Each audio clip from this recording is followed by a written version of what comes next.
적으로 한번 인사하실까요? 오늘도 행복한 예배 됩시다. 자, 한 번 더 인사하실까요? 나 때문에 은혜 받지 말고 하나님 때문에 은혜 받으세요.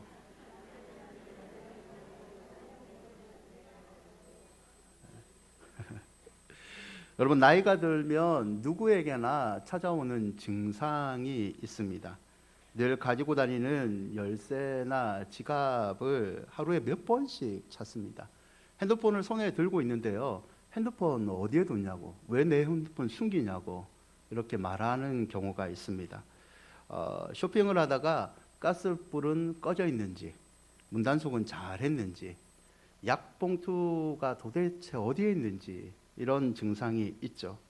기억이 잘 안 나는 현상이 자주 반복되다 보면 내가 치매에 걸린 게 아닐까라고 겁이 나고, 말을 못하니까 인터넷에서 검색을 하든지 너무 친한 친구한테 물어보기도 합니다. 여러분, 누구나 한 번쯤 올 수 있는 깜빡깜빡거리는 건망증입니다. 건망증은 일을 잘 잊어버리는 기억장애의 일종이죠. 20대를 기점으로요, 인간의 뇌는 퇴행을 조금 합니다.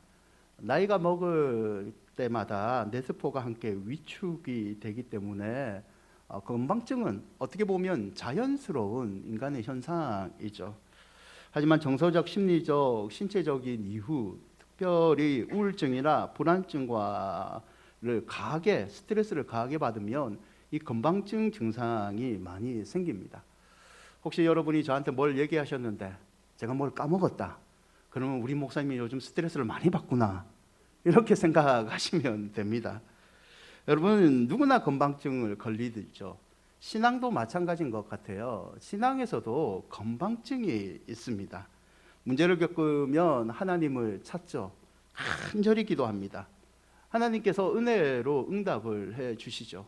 그러나 얼마 지나지 않아 우리는 그 은혜를 잊어버리고 내 경험과 내 생각, 그리고 하나님 아닌 다른 것을 의지하는 이 심령의 건망증을 겪게 됩니다. 오늘 본문은 칠병어 사건에 관한 이야기의 연속성이에요. 마가복음 7장 31절과 32절을 보면 예수께서 칠병어 기적을 갈릴리 동편 데가볼리 지방에서 행하십니다. 8장 2절과 3절을 보면 예수님은 사흘 동안 설교를 하셨고 열심히 듣고 있는 이들의 배고픔을 긍휼히 여기십니다. 그리고 5절을 보시면 제자들에게 묻죠. 너희들에게 떡 몇 개가 있느냐? 이 사람들 먹여야 되는데 우리가 어떻게 이 사람들을 먹일 수 있느냐라고 물어보시죠. 제자들이 대답하기를 7개의 떡이 있다라고 대답을 합니다. 7개가 있다는 말은 예수님, 불가능합니다. 수천 명이 앉아 있는데 어떻게 떡을 먹일 수 있겠습니까? 라고 대답을 하죠. 하지만 우리 예수님에게는 불가능이 없으시잖아요. 8장 6절과 7절을 보시면 무리를 땅에 앉히시고 떡 7개와 생선 2마리를 가지고 축복하며 나누어 주십니다. 수천 명을 먹이시죠. 그리고 8절에 보시면 7강주리가 남을 정도로 배불리 사람들의 필요를 채워주십니다. 여러분, 본문은 떡 7개와 생선 2마리를 가지고 수천 명을 먹이신 이 칠병이어의 기적을 기록한 사건의 이후에 일어난 일을 묘사한 사건입니다.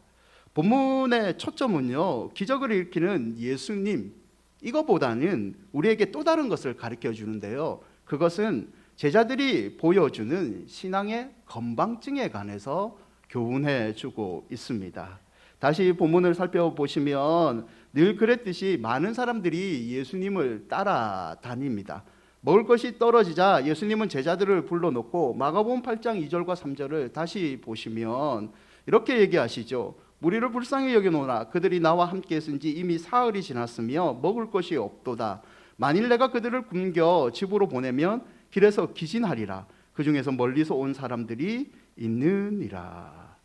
여러분, 예수님이 이렇게 얘기했을 때 제자들은 어떤 대답을 해야 됐을까요? 예수님이 길에 가서 사람들이 배고프가 죽을까 걱정된다라면 주의 제자들은 어떤 답을 해야 될까요? 길에 가서 죽든 말든 나와 상관없습니다. 그래서 우리는 어떻게 할 수 없습니다. 이런 대답을 해야 될까요? 여러분, 칠병이의 사건을 경험했을 때 제자들은요, 이미 소위 오병이어라고 불리는 기적을 한번 체험한 사람들입니다.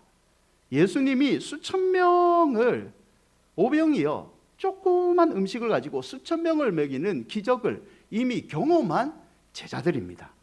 그런 제자들이라면 이런 대답을 해야죠. 주님을 믿습니다. 지금 떡 7밖에 없지만 주께서 예전에 오병이어의 기적을 우리에게 보인 것처럼 저 사람들을 불쌍히 여겨서 다시 한번 기적을 보여주실 줄 믿습니다. 여러분, 이런 대답을 제자들은 해야 되지 않겠습니까? 하지만 제자들은 마가복음 8장 4절을 보면 주의 기대에 부응하지 못하는 대답을 합니다. 제자들이 대답하되 이 강야 어디서 떡을 얻어 이 사람들로 배부르게 할 수 있으리까? 여러분, 제자들은 예수님이 수천 명을 먹였던 그 오병이어의 기적을 전혀 기억하지 못하고 있는 것 같습니다. 오병이어의 기적은요, 심지어 10년 전에 행했던 기적도 아닙니다. 불과 얼마 전에 예수님이 보여주셨던 그 은혜를 이들은 얼마 되지 않아서 잊어버리는 깜빡깜빡 신앙의 건방증에 걸린 겁니다. 왜 제자들이 이런 건방증에 생겼을까요? 첫째는요, 그들은 기적만 보았기 때문입니다. 마가복음 8장 13절에 칠병이어의 기적이 떠난 다음에 그들은 예수님과 함께 다시 배에 탑니다. 건너편 데가볼리에서 갈릴리 방향으로 항해를 합니다. 이때 항해하던 제자들이 다음과 같은 말을 하죠. 마가복음 8장 14절인데요. 제자들이 떡 가져오기를 잊었으며 배에 떡 한 개밖에 그들에게 없더라. 운행을 하다 보니까 항해 중에 배가 고팠던 것 같습니다. 그런데 먹을 것을 찾아보니까 자기들이 7강주로 나온 떡에서 떡 한 개만 가져온 거예요. 난감한 거죠. 여러분, 떡 한 개밖에 가져온 건 당연한 거죠. 어떻게 보면 이 제자들은 예수님이 기적을 보일 때 수천 명에게 그냥 앉아서 먹는 사람들이 아니라 그 떡을 나누어 주는 사람들입니다. 다른 사람들을 챙기다 보니까 자기 걸 못 챙긴 거죠. 잊어버릴 수는 있습니다. 그런데 문제는 다음 제자들의 행동이 문제가 됩니다. 마가복음 8장 16절인데요. 함께 읽어볼까요? 제자들이 서로 수군거리기를 이는 우리에게 떡이 없음이로다 하거늘. 수군거리다. 제자들이 걱정을 하기 시작했습니다. 떡으로 인하여 다시 우리의 배고픔을 채워지지 못할 것으로 인하여 걱정하며 수군거렸다. 서로 의논하고 자기 방법을 찾고 약간의 원망을 하기 시작했다는 거죠. 여러분, 제자들은 이미 오병이어의 기적, 아니 바로 방금 전에 예수님이 수천 명을 먹이는 칠병이어의 기적을 현장에서 목격한 사람들입니다. 예수님이 어떻게 기적을 행하는지 누구보다도 분명하게 체험했던 사람입니다. 그럼에도 불구하고 이들은 수군거렸다. 걱정하기 시작했습니다. 사랑하는 여러분, 오병이어와 칠병이어의 기적의 교훈이 뭡니까? 예수님이 함께 하신다면 어떤 문제라도 해결할 수 있다. 이 믿음 아닙니까? 그런데 제자들은 지금 어떻게 하고 있죠? 수군거렸다. 걱정하고 있습니다. 그 기적을 행하신 예수님이 자신들과 함께 있음에도 불구하고 걱정을 하고 있죠. 왜 이런 현상이 일어났나요? 그들은 기적만 보았기 때문입니다. 기적을 보고 기적을 행하시는 예수님에 대한 믿음이 약했기 때문이죠. 사랑하는 여러분, 저와 여러분도 제자들과 같은 모습이 있지는 않은가요? 고난을 당할 때는 고난의 응답을 얻기 위하여 하나님께 나옵니다. 간절히 부르짖습니다. 하나님께서 응답을 해주시죠. 하나님 감사합니다 라는 고백을 드려요. 그런데 기도의 응답을 받고 감사의 찬양을 드린 다음에 집에 오니까 또 다른 고난이 나에게 찾아옵니다. 그때 우리도 마음속으로 수군수군거리죠. 응답해 주실 거면 한꺼번에 끝내시지. 왜 이런 시험거리를 또 주시나? 수년 전에 제가 신방을 할 때, 젊은 나이에 교구 신방을 할 때요, 이 대신방이라는 걸 하게 되잖아요. 한 가정에 갔는데 기도 제목을 받고 이제 예배를 드려주는데 기도 제목 중에 한 가지 기도 제목이 좀 특이한 기도 제목이 있었습니다. 여자 집사님의 남편을 향한 기도 제목이었는데요. 우리 남편 야근 그만하게 해주세요. 이런 기도 제목이 올라온 거예요. 너무 궁금하잖아요. 그래서 또 호기심이 발동해서 바로 물어봤죠. 말씀 전하기 전에 물어보니까 우리 여집사님이 결혼하기 전부터 늘 기도를 했대요. 하나님, 예수 믿는 집안에 믿음 좋은 형제와 결혼할 수 있도록 도와주십시오. 그리고 한 가지를 더 기도했답니다. 하나님, 안정적인 직장을 가지는 형제와 결혼할 수 있도록 도와주세요. 하나님이 응답을 하셨어요. 권사님 자녀의 믿음이 좋은 형제와 결혼을 했습니다. 그리고 그 형제의 직업이 공무원이었습니다. 자기 소원대로 안정적인 직업이었죠. 그런데 신혼생활을 하면서 자기가 아차했대요. 이 형제가 야근을 너무 많이 하는 겁니다. 집에 왔다가 밥만 먹고 또 나가가지고 무슨 공무원이 비상대기는 그렇게 많은지, 주일도 예배드리고 바로 나가야 되고 저녁에 나갔다가 12시 넘어서 들어오는 건 다반사고 너무 힘든 거예요. 그리고 저한테 이렇게 얘기하죠. 목사님, 제가 그때 빨리 퇴근하는 남편을 위해서는 기도를 안 했던 것 같아요. 목사가 뭐라고 얘기합니까? 그럼 지금이라도 하세요. 6개월 뒤에 남편의 부서가 바뀌어서 야근은 줄어들었는데요. 여러분, 무엇을 말합니까?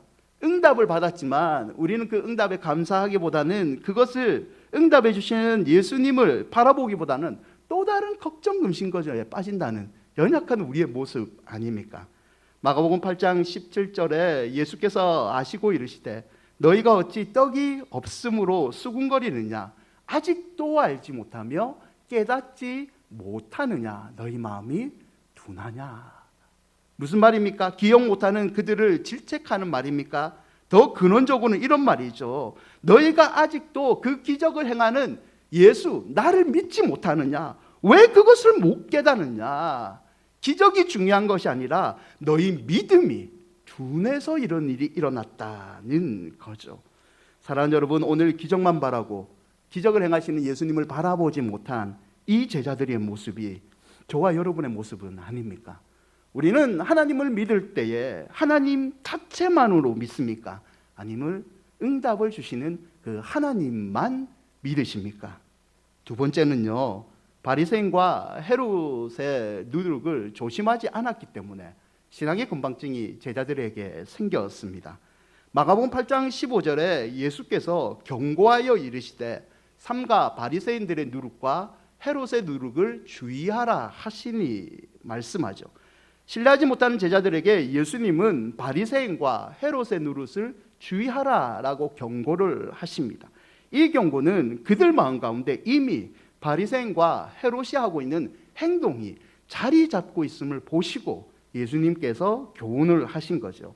여러분, 바리새인은 종교 형식 수호주의자들입니다. 마가복음 7장 2절과 3절에 대표적인 그들의 행동이 언급되어 있는데요. 제자 중에 몇 사람이 음식을 먹을 때 손을 씻지 않습니다. 바리새인들과 유대인들은 장로의 전통이라서 손을 씻지 않고는 음식을 먹지 못한다는 정결법을 가지고 있습니다. 이들은 무엇보다도 형식을 중요시 여깁니다. 사실 형식을 중요시 여겼던 근원적인 이유를 따지면 하나님 앞에서 거룩한 백성으로 살고 싶었던 그들의 간절한 마음이었습니다. 그 마음을 지키기 위해서 모세의 오경이 포함된 율법에다가 여러 가지 내용을 붙여서 미드라시라는 것을 만듭니다. 이 미드라시 정신으로 살다 보니까 또 다른 구체적인 삶의 규정이 필요해서 미시나를 만듭니다. 그리고 미시나에서 좀 더 해석을 첨가해서 게라마라는 것을 만들고 후에 우리가 아는 이 탈무드라고 불리는 유대인의 지혜서를 만들게 됩니다. 처음에 시작은 좋았습니다. 하나님 앞에서 우리가 어떻게 하면 진정의 예배를 드릴까? 생활하면서 성도로서의 모습을 어떻게 지킬까? 규정들을 하나하나씩 만들었습니다. 하지만 후에 이들은 본질을 잃어버리기 시작했죠. 손을 씻었을 때에 정결한 것은 하나님 앞에서의 마음인데 그 마음은 잊어버리고 형식에만 더 관심을 가지고 형식을 지키지 못하는 자들을 정죄하는 지경에 이르게 됩니다. 마가복음 7장 15절과 16절에 예수께서 이런 본질을 잃어버린 바리새인들에게 책망하시면서 말씀하시기를 무엇이든지 밖에서 사람에게로 들어가는 것은 능히 사람을 더럽게 하지 못하되 사람 안에서 나오는 것이 사람을 더럽게 하는 것이니라 하시고, 손만 씻지 말고 너희 마음을 함께 씻어서 정결한 삶을 유지해라. 너희들의 신앙의 행동이 중요한 것이 아니라 마음을 치유하시는 예수 그리스도, 율법의 정신인 나 예수 그리스도를 믿어라 라는 말이죠. 사랑하는 여러분, 바리새인은요, 형식에 대한 지나친 관심으로 경건을 위선으로 만든 사람입니다. 예수님은 제자들 마음 가운데 이미 싹트기 시작한 이 누룩과 같은 바리새인의 모습을 경고하신 것이죠. 사랑하는 여러분, 성도에게 가장 중요한 것은 무엇이라고 생각하십니까? 여러분, 한 주간 열심히 살다가 이 바쁜 주일 이 예배 시간에 왜 예배를 드리러 이곳까지 오시죠? 여러분, 이유가 무엇입니까? 우리가 예배를 드리는 가장 중요한 이유는 무엇입니까? 바로 하나님의 은혜입니다. 아멘. 하나님의 은혜, 예수 그리스도를 닮아가고 싶은 삶을 살기 위해서 우리는 믿음 생활을 하고 있습니다. 하지만 어느 순간부터 우리는 예배의 본질인 은혜를 잊어버리고 종교인의 모습으로 살고 있지는 않습니까? 내 체면 때문에, 사회적 위치 때문에 그렇게 우리는 살고 있지는 않습니까? 사랑하는 여러분, 신앙이 증명되는 순간은 예배를 뛰어넘어 삶으로 증명되어야 합니다. 헤롯의 누르는 시대의 문화와 시대 정신을 조심하라는 의미입니다. 헤롯 왕가의 대표적인 특징은 돈에 대한 욕심이 강했던 사람들입니다. 그들은 백성들에게 필요 없이 세금을 부과합니다. 그 세금을 착취한 다음에 상당 부분을 자신들의 재물로 가로채 버립니다. 뇌물 받기를 너무 좋아하고요. 이들은 세속주의와 물질주의를 상징합니다. 예수께서는 제자들 마음 가운데 있는 믿음의 본질보다는 물질에 관심 가지고 있는, 세상에 물들려고 하는 모습을 경고하신 거죠. 실제로 여러분이 알다시피 12제자 가운데는 물질의 유혹을 이기지 못해요. 주님을 팔아넘긴 가룟 유다가 있지 않았습니까? 마가복음 8장 15절에 예수께서 경고하여 이르시되 삼가 바리새인의 누룩과 헤롯의 누룩을 주의하라. 누룩은 영향력이 상당하다는 뜻이죠. 여러분, 누룩은 발효잖아요. 빨리 퍼집니다. 여러분, 좋은 소문이 빨리 퍼지나요? 나쁜 소문이 빨리 퍼지나요? 아시잖아요. 나쁜 소문이에요. 나쁜 소문은 내가 말하지 않아도 당사자 빼고는 이미 주위 사람들이 다 알고 있죠. 이거를 조심하라는 겁니다. 나쁜 것의 영향력을 너희 마음 가운데 싹 트고 있는 그 물질, 세속을 따라가는 마음을 미리 없애라는 의미의 말씀이죠. 사랑하는 여러분, 칠병이어의 기적을 체험한 제자들은 기적만 보고 기적을 베푸시는 예수님을 보지 못했습니다. 바리새인과 헤롯처럼 하나님을 향한 믿음보다는 자신이 만든 기준, 자신의 이익을 더 소중히 여겼죠. 신앙의 건망증입니다. 이 신앙의 건망증은요, 누구나 다 걸릴 수 있습니다. 목사님 저도 걸립니다. 깜빡깜빡한 신앙의 건망증은 걸리죠. 하지만 신앙의 건망증을 고치지 못하면 우리는 절대 깊은 신앙으로 주님 닮는다는 제자의 삶으로 살 수는 없습니다. 오늘 말씀을 통하여 여러분 안에 믿음의 결단이 생기시고 그 믿음의 결단으로 신앙의 건망증을 치유하시기를 축원드립니다. 그러면 이 건망증을 우리는 어떻게 치유할 수 있을까요? 첫째는 하나님의 은혜를 기억해야 합니다. 여러분, 잃어버린 습관은 기억하는 습관으로 고칠 수 있습니다. 그래서 건망증을 예방하기 위해 의사들이 권면하는 치료 방법 중에 하나가 메모 습관을 가지라고 얘기하지 않습니까? 신명기 7장 19절인데요. 우리 한 목소리로 함께 읽어볼까요? 내 하나님 여호와께서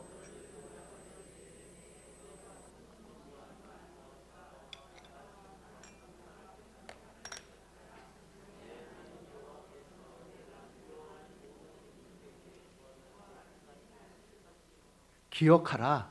하나님 기억하면 하나님께서 너와 늘 함께 하겠다는 말씀이죠. 여러분, 성경에는 기억이라는 단어가 상당히 많이 나옵니다. 구약에는 한 200번 정도, 신약에는 40번 정도 언급되는 단어인데요. 하나님께 복을 받는다는 것이 결국에는 하나님과 하나님의 행하신 것을 기억하느냐, 기억하지 못하느냐에서 판가름 난다는 거죠. 그 예를 들어보면 사사기 8장 33절과 34절에 보면 기드온이 죽었을 때 이스라엘 백성이 바알을 따라 음행을 합니다. 하나님을 배신하죠. 그런데 그 원인을 맨 끝에 이렇게 얘기합니다. 여호와 자기들의 하나님을 기억하지 아니하며, 하나님을 기억하지 못했기 때문에 우상을 섬기게 되고 결국 우상 때문에 멸망했다는 뜻 아닙니까? 반대의 경우도 있는데요. 신명기 8장 18절을 보시면 내 하나님 여호와를 기억하라. 그가 내게 재물 얻을 능력을 주셨습니다. 이같이 하시면 내 조상들에게 맹세하신 언약을 오늘과 같이 이루려 하심이라. 하나님을 기억했을 때 재물 얻을 능력과 언약의 성취를 맛보게 된다는 거죠. 결국 하나님과 하나님의 행하신 능력을 기억하는 것이 복을 받는 비결임을 성경은 자주자주 언급하고 있습니다. 사랑하는 여러분, 우리는 하나님의 은혜로 지어진 하나님의 자녀들입니다. 아멘. 우리 앞뒤좌우로 한번 축복하시죠. 당신은 하나님의 은혜로 만든 자녀입니다.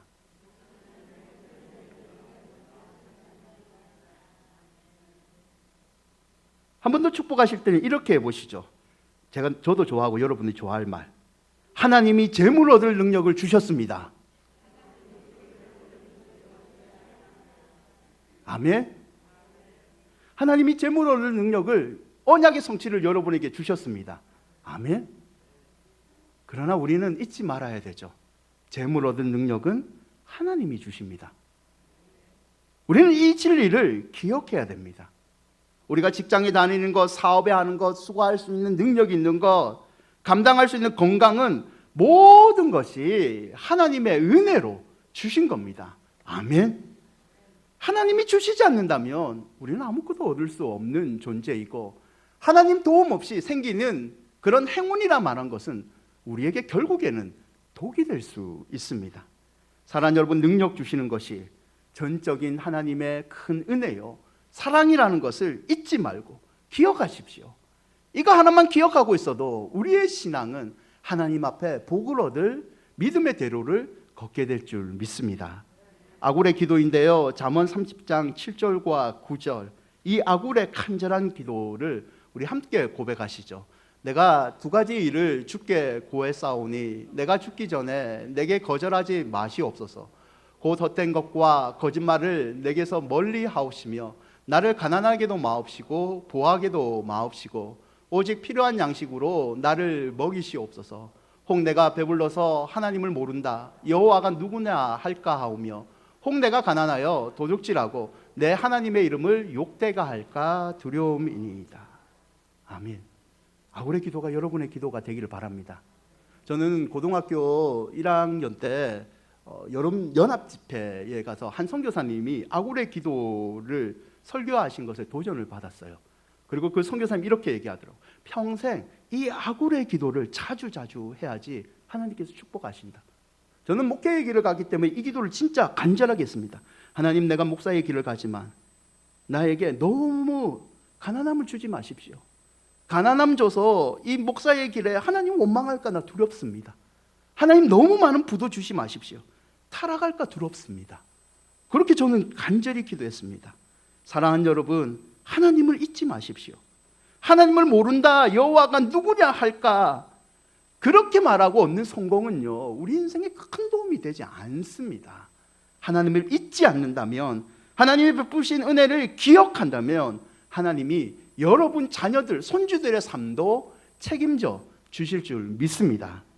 두 번째는요, 하나님을 가까이 함이 신앙 건망증을 치유하는 방법입니다. 사람은 멀리 떨어져 있으면 쉽게 잊어버리기 마련입니다. 믿음 생활도 마찬가지죠. 제가 이 교회에 부임했을 때 전에 교회 섬겼던 교구 식구들이 목사님 우리 자주 연락해요 라고 말을 했습니다. 저는 믿지 않았습니다. 제가 예의상 한 2번은 연락했습니다. 아니나 다를까 떨어져 있으니까 연락을 서로 하지 않습니다. 여러분, 믿음 생활도 생각보다 단순합니다. 하나님을 멀리하면 믿음이 흔들립니다. 하나님을 가까이 하면 믿음이 견고해집니다. 성도의 가장 축복은 하나님을 가까이 하는 거죠. 야고보서 4장 8절 상반절을 보시면 하나님을 가까이 하라. 그리하면 너희를 가까이 하리라. 하나님이 주신 믿음의 비결도 생각보다 간단합니다. 하나님 가까이 하라. 그럼 하나님도 너희를 가까이 하고 복을 주시겠다는 거죠. 하지만 하나님을 가까이 하지 않으면요, 하나님과의 영적 교제가 끊어집니다. 영적 교제가 끊어지면요, 죄를 짓게 되고, 이 죄는 나만 괴롭히는 것이 아니라 내 가정을 파괴하고 교회를 충돌하게 만들고 여러 가지 어려움을 생기게 하는 거죠. 여러분, 가정의 문제, 교회의 문제, 직장의 문제를 풀고 싶습니까? 다른 데서 방법을 찾지 마시고 하나님을 가까이 하십시오. 하나님을 가까이 하시면 생각지 못한 방법으로 하나님이 꼬여있던 것을 한순간에 풀어주십니다. 사랑하는 여러분, 예배, 말씀, 기도 모두가 하나님을 가까이 하는 것 아니겠습니까? 어떤 방법인지 무엇보다도 하나님을 가까이 하는 것에 여러분 열심을 다해 보십시오. 그래야만 신앙 건방증을 이겨내고 늘 은혜 충만한 성도가 될 줄 믿습니다. 우리는 행복한 사람들의 축제를 또 한 번 진행하고 있습니다. 11월 13일 우리가 기도로 작정한 분들을 주님께 초청하는 이 프로젝트를 진행하고 있습니다. 여러분, 늘 얘기 드리지만 전도는요, 다른 사람을 살리는 것 같지만 나를 살리는 겁니다. 전도를 하면서요, 내가 약한 걸 깨닫게 되고요, 전도하면서 하나님께 기도로 더 매달리게 되고, 전도하면서 내 능력이 없기 때문에 하나님의 은혜를 간절히 바라고 기도의 응답을 체험하기를 됩니다. 이 영혼을 구하는 이로 더 하나님을 가까이 하는 우리 큰은혜 식구들이 되기를 주의 이름으로 축원드립니다. 말씀을 맺고자 합니다. 김장한 목사님의 칼럼 중에 한 내용인데요, 동물들의 행동 심리 연구가에 의하면 쥐는 기억력이 3분밖에 되지 않는다라고 합니다. 고양이가 뒤따라오면 구멍으로 도망가잖아요. 구멍으로 도망가면 오랫동안 꼼짝 않고 숨어 있어야 되는데, 이 쥐의 기억력이 3분이 되지 않기 때문에 쥐가 금방 나온다고 합니다. 고양이가 있다는 생각을 잊어먹은 거죠. 예수님이 이 땅에 오셨을 때 사람을 교육시키는 3가지 방법이 있었대요. 눈으로 직접 보게 하시고, 입으로 먹게 하시고, 손으로 만져보게 하셨습니다. 성경은 이것을 표적이라고 말해주고 있는데요, 그런데 표적이 우리에게 신앙이 되는 가정은 하나님을 가까이 하고 하나님의 은혜로 깨달아지고 기억나고 믿어져야 합니다. 사랑하는 여러분, 여러분의 믿음이 삶 가운데 깨달아지고 기억나고 믿어지기를 바랍니다. 에베소서 3장 19절과 21절인데요, 마지막으로 함께 고백하실까요? 그 너비와 길이와 높이와 깊이가 어떠함을 깨달아 하나님의 모든 충만하신 것으로 너희에게 충만하게 하시기를 구하노라. 우리 가운데서 역사하시는 능력대로 우리가 구하거나 생각하는 모든 것에 더 넘치도록 능히 하실 수 있는 이에게 교회 안에서와 그리스도 예수 안에서 영광이 대대로 영원무궁하기를 원하노라. 아멘. 사랑하는 여러분, 하나님은요, 우리 생각보다, 우리가 간구하는 것보다 더 능력이 많으시고 은혜가 풍성하십니다. 그래서 기적이 필요할 때 부족한 것은 하나님의 능력이 아니라 문제를 하나님 앞에 내어놓지 못하는 우리의 믿음이 부족한 거죠. 한 주간 하나님의 은혜를 기억하시고 하나님을 가까이 함으로 신앙의 건방증을 이겨내시기를 주의 이름으로 축원드립니다.